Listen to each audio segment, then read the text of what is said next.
Hello again. In this series of videos, in addition to the overriding theme of identifying the shortcomings of the regulator-prosecutor model, I have highlighted two other aspects consistently. These are narrative, the importance of narrative in framing situations and manipulating our thinking and how we analyze these situations. And there's two examples I've used. One is what I term the repeat narrative. That is where you have somebody who repeats consistently a certain narrative. Often that narrative is very strange from the truth, but the idea is that the repeating process reinforces it into the minds of the audience and they begin to accept it as reality. And I covered that in the video, The Power of Narrative.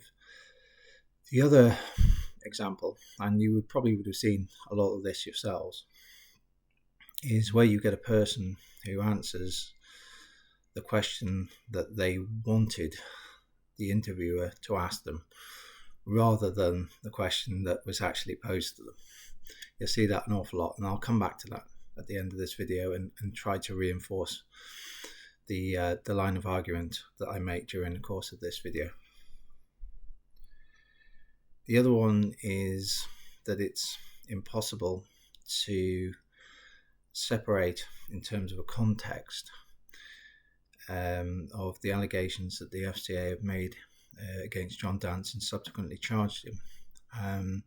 It's impossible to not understand the context of their catastrophic failures in framing the allegations and now the charges. Now, this doesn't in any way suggest that if somebody were to take client assets and misuse them for their own gain, that could ever be excusable, because it is very, very clearly fraud and money laundering. There's no other way of looking at that. I'm merely making the point that if you want to understand how it happened, you cannot separate it from the failings, catastrophic failings of the regulator, who is also the prosecutor. So it's a very odd situation in that respect. So in the context of the WealthTek scandal, I'll bring these two together and I'll try to make a very powerful point to you. Now, I want to focus on one of the allegations throughout the scandal the FCA have made against John Dance, and that's the allegation that during the process of applying for direct authorization for WealthTek, John failed to disclose a bankruptcy order which was filed against him by HMRC in July 2018. And that is very significant, because if you look at the book Lost to the Races and you look at this series of videos, I've explained that persons who are managing and advising on client assets, they are required to go through an annual self-certification process where they sign themselves off as being fit and proper to discharge those activities. And as you would imagine, there's a series of yes and no questions with boxes that you can elaborate if needed, but the majority of those are framed around the financial health of the investment advisor or the manager or the person carrying out significant influence roles of the business. And they are, have you been subject to bankruptcy proceedings? Have you been issued with CCJs? Have you been involved in the process of an IVA, and so on and so forth? But my point is, there is no electronic checks carried out. So a person could, in theory, just sign themselves off, because there is nothing to back that up. I'm not trying to suggest that there's widespread dishonesty in the industry. The vast majority of investment managers and advisors will be honest, and they'll only want to do the best they can for their clients. But there's a major weakness there, and that's what I've identified in both the book and this series of videos. Now, the next question is, why is this significant? Now, I'll go on to why this is significant now. There's a couple of legs to it. Now, WealthTek was directly authorised in January 2020. Now, the process of gaining direct authorisation can sometimes be quite long. It's several months, sometimes longer than that if there's reasons for query or the activities are particularly complex. So, in a situation, let's look at a hypothetical example. Let's say a person was sitting on a multi-million pound fraud and going through this process.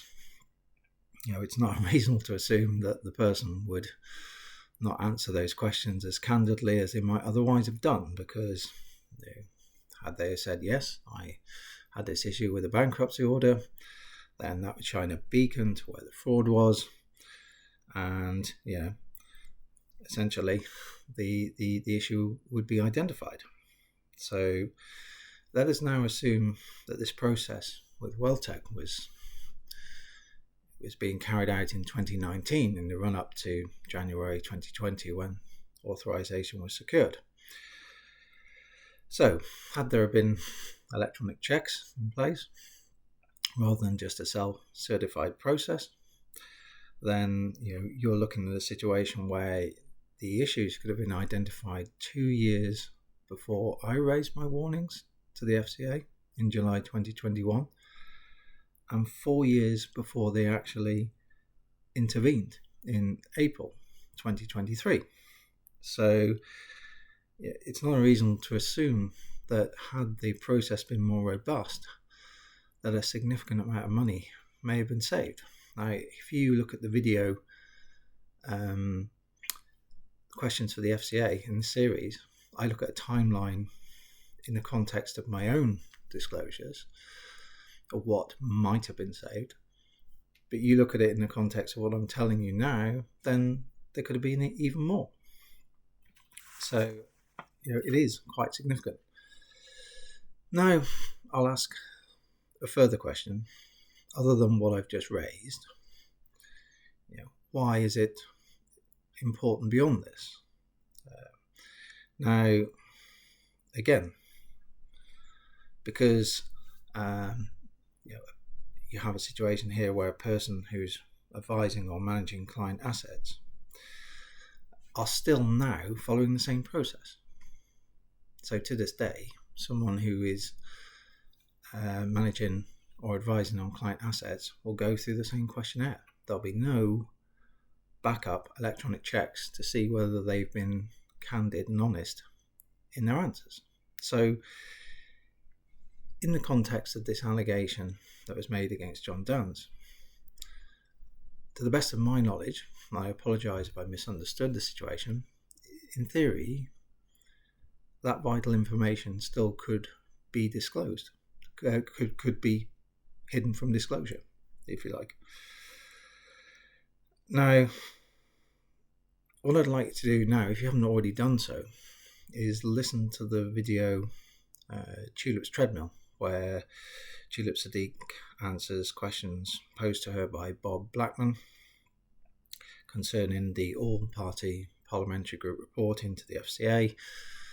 And I appreciate she's no longer in the city minister role, but at the time she dismissed these concerns raised in the report as historic, said the FCA had transformed itself, and said she had confidence in the FCA.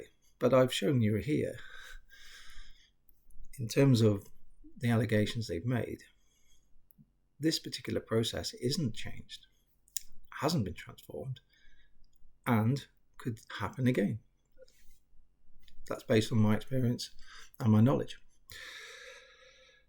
Now, she essentially just repeated the narrative that the FCA put out in the press release that you could see in the FT. I think was the best example I saw in their FCA spokesperson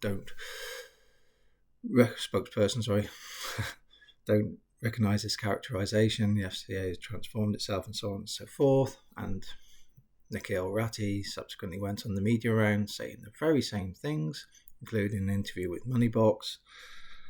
And this takes us to a point where I'm afraid that this narrative that they put out doesn't reconcile at all with reality. And it takes us back to the arguments I had with the Therese Chambers speech, Do the Right Thing. They are trying to control the narrative. They don't want you to ask the questions as to why part of the allegations they make against John, nothing's been done to prevent information being disclosed or found that could have identified a fraud at a much, much earlier level.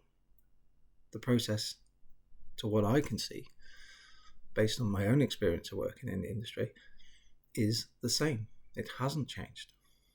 Now, that to me is a very serious issue, and it doesn't prejudice justice or an investigation to identify major shortcomings in a system that haven't been fixed, that had stronger safeguards been put in place many, many years ago, could have led to the identification of a serious fraud 4 years before they intervened.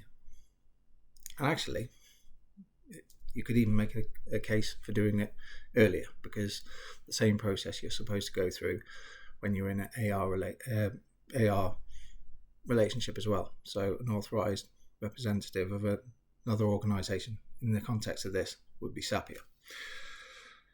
So to go back to the narrative, I'll leave you with another example to look at, and try to find if you haven't already seen it, try to find the interview between Richard Madeley and Rachel Reeves, where Richard Madeley very succinctly asked Reeves questions about the integrity of claims made regarding her career.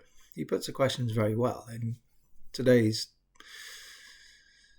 tight parameters around what can be said and what can't be said, he probably did the best job he could do. And listen to Rachel Reeves' answers, because you'll see the same trend. She repeats and repeats a narrative you would have heard many times before. People will judge me on my job. I think people will judge me on my job. I'm very proud of my career and so forth before I became an MP. Madeley wasn't doubting that. He was merely asking why she'd made claims that couldn't be substantiated. She answered the questions she wanted him to ask her and tried to confuse the process by repeat narrative. And you will see the same process throughout this series of videos. All right, take care. Speak to you soon.